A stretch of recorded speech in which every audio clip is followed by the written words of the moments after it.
Coucou tout le monde! Aujourd'hui, une petite carte pour faire une surprise dans la boîte aux lettres d'une copine. J'ai commencé par couper un quart de feuille A4 de papier Chine à Douglas, ce qui fait que je me retrouve avec un rectangle de 10,5 par 14,85. Je vais masquer tout le tour pour créer un cadre, et pour ça j'utilise de l'adhésif de masquage qui n'abîmera pas mon papier, et pour être vraiment sûre de ne pas l'abîmer, avant de le coller en me servant des repères qui sont sur ma plaque de verre, je le passe sur mon pantalon, histoire de mettre quelques peluches au dos de l'adhésif et ainsi faire quelque chose de très doux pour mon papier et être sûre que rien ne s'arrachera quand je vais l'enlever tout à l'heure. Je fais un fond très très doux avec des Distress Oxide. Je suis vraiment très light sur ma manière de tenir la mousse. Je pense qu'on le voit d'ailleurs, j'ai laissé la vidéo à vitesse normale pour que vous voyez un petit peu que j'y vais vraiment avec parcimonie. Je commence sur la plaque de verre pour que la transition soit la plus douce possible quand j'arrive sur le papier.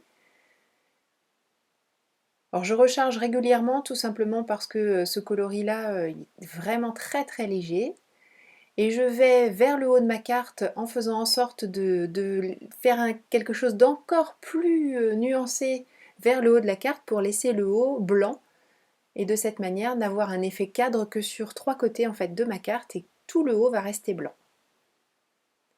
Comme d'habitude bien sûr, je travaille les transitions entre chacune des couleurs en revenant avec les différentes petites mousses que j'ai choisies, jusqu'à obtenir quelque chose où on n'arrive pas à distinguer le passage entre chacune des couleurs et quelque chose donc comme je le disais de super doux, si ce n'est sur les angles pour vraiment bien les marquer. On va le voir une fois que j'enlèverai les adhésifs. Et aussi j'ai passé un petit peu de vert dans le jaune et un petit peu de jaune dans le vert pour marquer encore plus les angles et éviter de faire quelque chose qui soit vraiment tranché, vraiment trop marqué couleur par couleur. Je ne sais pas si je suis très claire. Heureusement qu'il y a les images, mais vous m'avez, je pense, quand même suivi. Vous avez l'habitude de mes bêtises. Je retire les différents adhésifs et je vais les garder sur une feuille de rhodoïde tout simplement parce que je pourrais tout à fait m'en resservir. Je prendrai juste comme précaution d'essuyer les différents petits morceaux puisque sinon je risque de me faire migrer un peu la couleur qui sera restée sur ces petits morceaux sur ma future création. Ce serait quand même dommage, mais ce serait également dommage de jeter ces morceaux d'adhésif. Sur du papier Nina, je vais tamponner les petites fouines de la planche courrier surprise. Je les tamponne avec de l'encre Memento noire, tout simplement parce que vous l'avez compris, je vais faire une mise en couleur très rapide avec les feutres à alcool. Alors quand je dis très rapide, c'est vraiment le cas. Une fois de plus, je vais vous laisser tout, enfin, pour l'instant, de toute façon, tout est à vitesse normale. Donc je fais un aplat, c'est le moins qu'on puisse dire, sur la totalité des fouines, sans chercher à rester bien dans les lignes, peu importe, puisque de toute façon, ensuite, je vais faire une découpe autour de chacune des fouines le long du trait noir. Donc peu importe ce qui dépasse, on ne verra plus rien. Une fois que j'ai fait mon premier aplat, je prends un gris un peu plus sombre que je crayonne sur ma plaque. Je crois que ça, vous m'avez vu faire maintenant suffisamment souvent pour voir comment je me débrouille. Et à l'aide de mon gris clair, donc le premier que j'ai utilisé, je prélève de la couleur plus foncée et je marque. Alors les ombres, vous avez l'habitude aussi de ce que je vous dis, hein, je ne cherche pas vraiment à faire des ombres très respectueuses de la réalité. Tout ce que je veux, c'est souligner certaines courbes, faire en sorte de donner un petit peu de volume à chacune des petites choses que je mets en couleur avec les feutres à alcool.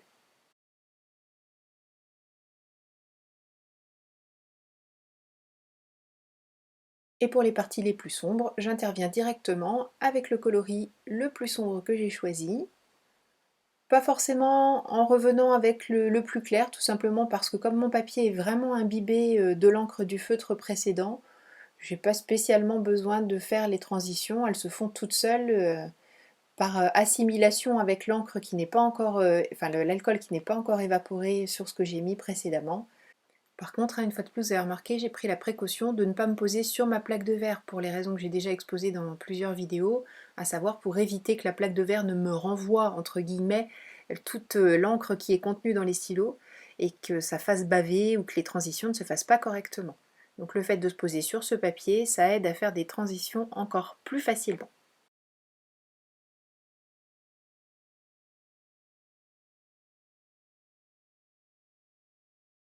Après avoir découpé mes petites fouines et passé le feutre noir autour des découpes, je prends mon cutter de précision pour faire des incisions sous la tête de celle-ci et sous les pattes des deux autres, puisque je vais glisser des petites pancartes que je vais découper dans du papier et sur lesquelles je vais embosser les sentiments avec de la poudre à embosser noire.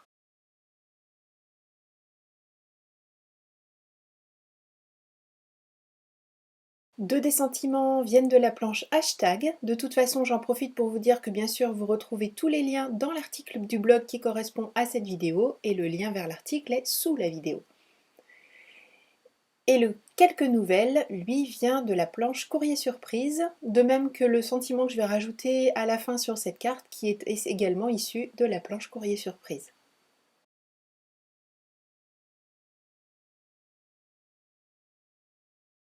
Je colle chacune des fouines en faisant attention bien sûr à ne pas mettre de colle à l'arrière de leurs pattes, puisque l'idée, je vous le rappelle, c'est de glisser les petits mots que l'on a embossés sur le papier de la collection Automne Flamboyant qui imite le bois.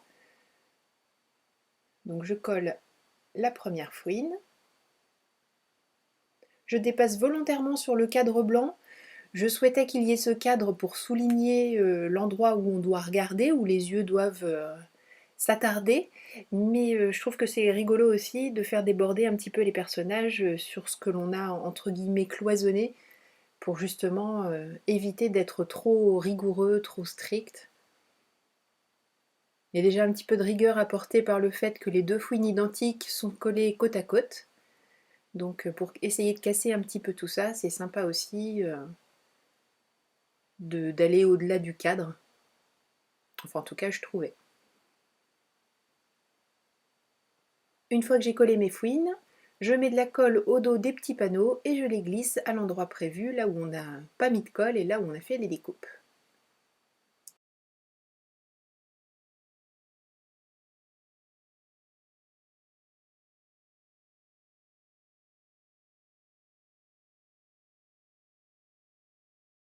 J'avais envie de rajouter un sentiment et surtout un petit panneau, ça faisait quand même un peu vide à mon avis ce haut de carte ici sur la droite.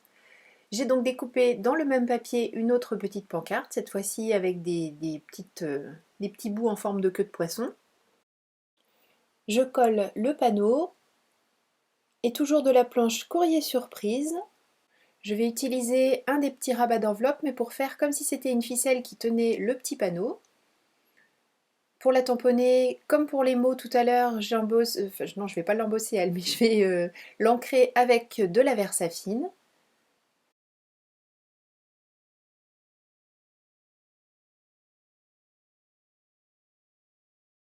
Je vais utiliser la Versafine également pour tamponner le mot surprise.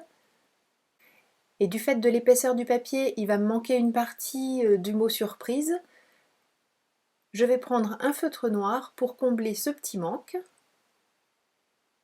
Et toujours à l'aide de mon feutre noir, je vais rajouter une sorte de petit clou que je vais dessiner pour que l'on ait vraiment l'impression que ce panneau a été posé là et planté avec un clou en haut de la carte.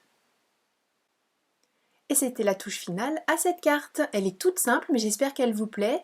Je vous remercie beaucoup d'avoir suivi cette vidéo. Je vous présente toutes mes excuses pour mon retard une fois de plus à la réponse à vos commentaires. Je suis vraiment désolée.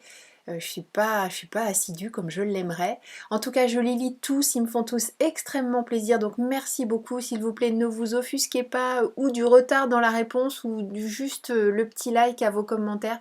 Mais vraiment, sachez que ça me touche vraiment beaucoup. Ça fait beaucoup de vraiment, mais c'est vrai. Je vous donne rendez-vous très vite pour une nouvelle création. D'ici là, prenez bien soin de vous, créez et partagez. Gros bisous, bye bye.